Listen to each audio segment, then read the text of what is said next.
Well, hello there, YouTube. Sorry I had a little bit of trouble with the camera. um, this time, we're getting close to Easter. I thought we'd do a run through of some of the best biblical epics. I wanted to do it the last time where I had a little bit better lighting, but I didn't get to because I actually forgot a couple of them. So, silly me. But we're going to go through these as fast as I can because there's quite a few of them. First one, classic. Of course, most of these are classic, but this one is probably the most famous one.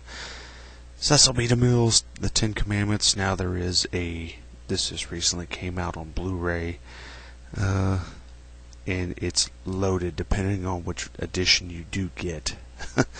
It is loaded, but even, this is the first edition DVD, and it's not too bad for what it is. It does have all three trailers on it, and that's the only special feature that's on this, which is interesting in any way. Next one, we have The Robe, starring Richard Burton, Gene Simmons, Victor Mature. Very groundbreaking film of its time. It was made in 1953 by 20th Century Fox. Biblical epic is a fictitious tale about a Roman soldier who believes he is Roman centurion who is he feels the weight of sin because of Christ's robe. He actually wins Christ's robe at the gambling game that took place at the foot of the cross, and he feels the weight of sin, and he thinks he's been cursed by some magic spell when actually it's the weight of sin. And like I said, very technical film at the time, technical achievement of the time. It was the first CinemaScope motion picture. As a matter of fact, this DVD, thankfully, is presented in the original CinemaScope format. Yeah, The Robe of 1953. A little bit more recent one. Here's Mel Gibson's The Passion of the Christ on DVD. Do not have it on Blu-ray. Of course, a standard edition DVD, and I think a lot of people, pretty much seen this movie, and you know what's in it. Film stars Jim Caviezel as Jesus, and it is an art film, if you want to look at it that way. Very violent film. It's almost like a horror movie, the way it's portrayed, because it is R-rated. Now, that film was about Christ's death and resurrection, while this film is about his birth, the nativity story.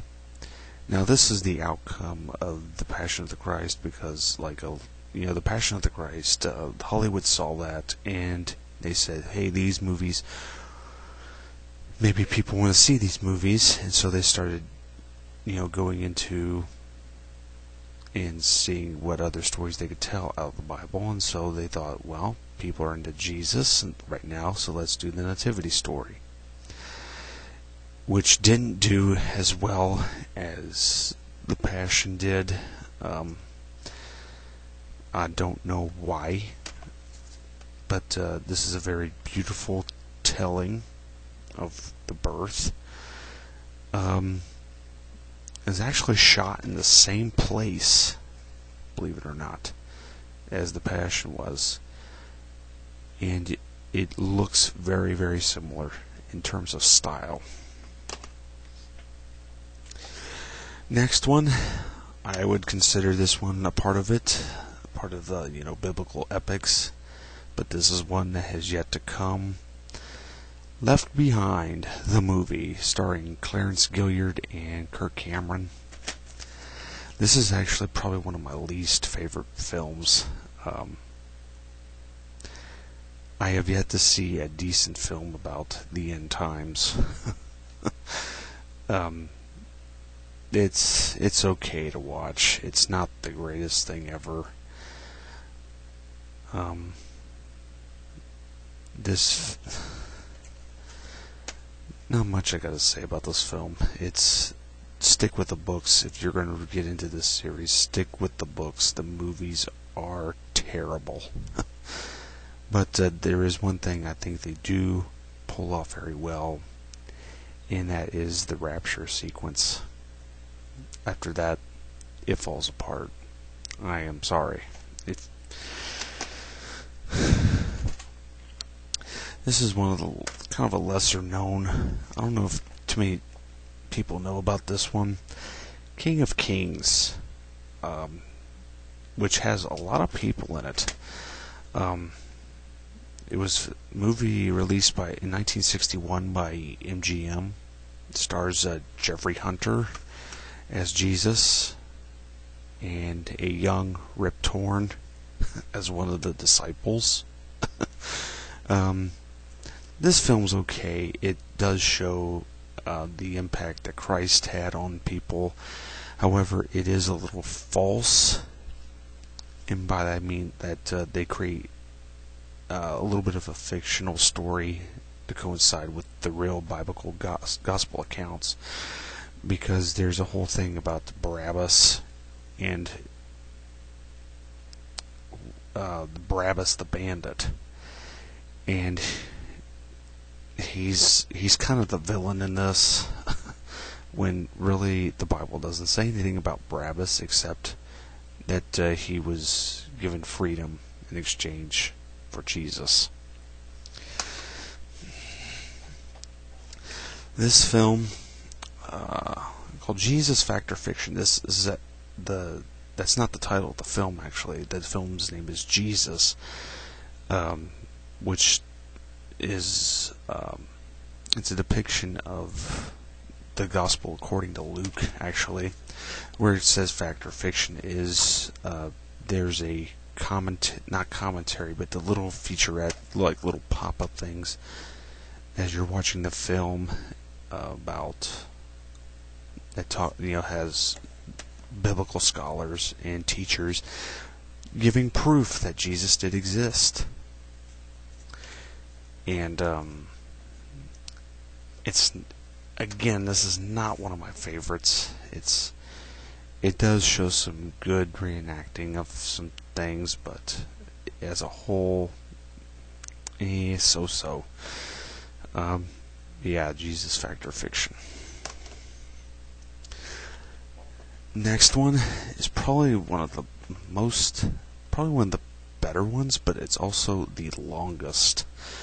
This is Jesus of Nazareth, a film directed by Franco Zeffirelli, released in the 1970s as a TV movie here in the United States. Now, overseas it was released theatrically. Sad thing is, no one can sit through this in one sitting. It is a 6-hour long film. It was a TV miniseries. And the nice thing about it, it is preserved in its uncut version. Yes, each disc is half of the entire film, and it's 3 hours each disc. So, if you're going to watch this one, it's a good film. It is very good depiction. This film did come with some controversy. Even in the 70s, this film came with some controversy because of the fact that Zeffirelli chose to show Jesus as a man, not as a religious icon. And it's a very good film. I would recommend watching it.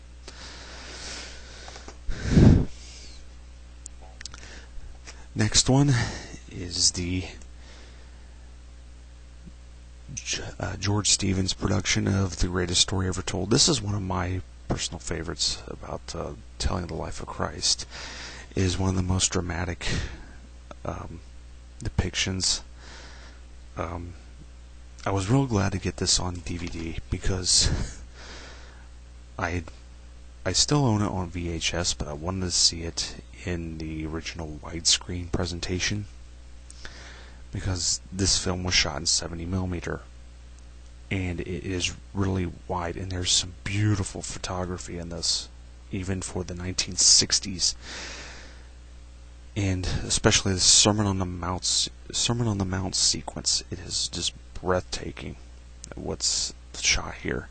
Of course, this film has an all-star cast, and which there's too many to name. You have Max von Sydow playing Jesus. You have Pat Boone, Jose Ferrer, Van Heflin, Charlton Heston, Martin Landau, Angela Lansbury, and Roddy McDowall, just to name a few. Even people like Sal Mineo, Donald Pleasance, and Sidney Poitier, and Telly Savalas. That's just to name a few of the people that's in here. Matter of fact, this was the first film that had Telly Savalas with a shaved head, and he had yet to grow his hair back ever since. The next one came out about the same time that The Passion of the Christ did, and Mel Gibson wondered why this film didn't catch controversy, but his film did. And this film, I actually have on VHS another film by this company called the Visual Bible Company, and this was the only one that I know that went that was theatrically released. It is a word-for-word account. Matter of fact, if you have what's called is the Good News Bible, you would be able to read this word for word as it's appearing on screen. It's been a while since I watched this. I don't remember if they actually had the scripture on screen. I know with the Gospel according to Matthew, which they also done, the scripture was on screen as you were watching this full dramatization. Not as many famous people. The only famous person out here is the guy who does play Jesus, and he was featured on several episodes of Lost. I'm not quite sure what character he played, but I never watched that show. So the next one, move through these kind of quickly. You have The Gospel Road, which is a musical telling of the life of Jesus Christ in his ministry by the man in black himself, Johnny Cash. And it has very powerful scenes in it for, of its time. Not necessarily brutal scenes, but dramatic scenes that are very powerful. But The Gospel Road. Next one is The Bible in the Beginning. Yes, I purchased it at Walmart, so film directed by John Huston. Again, an all-star cast. Peter O'Toole, John Huston, George C. Scott's in this. Interesting thing about this film is that it was supposed to be a full series of films I think with various directors. It was produced by Dino De Laurentiis. He wanted to make a full series of films. It was just called The Bible, and it was later retitled The Bible in the Beginning because it took 5 years to produce, and the budget was crazy. And this depicts the first 22 chapters of Genesis. Just this film alone. They were not able to get through Genesis. So I don't know what Dino De Laurentiis was thinking there, taking a long time to produce the full Bible on film. This film, the last one here, is of course William Wyler's Ben-Hur, which is a fictitious story. A lot of people think that this is in the Bible. This character is in the Bible when he's not.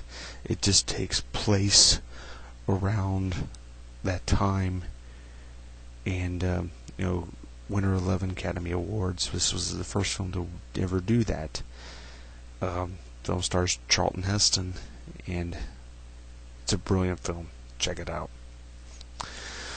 So there you go. Those are all the biblical epics I have. Maybe next time I'll get into some of the Christian themed films that I have.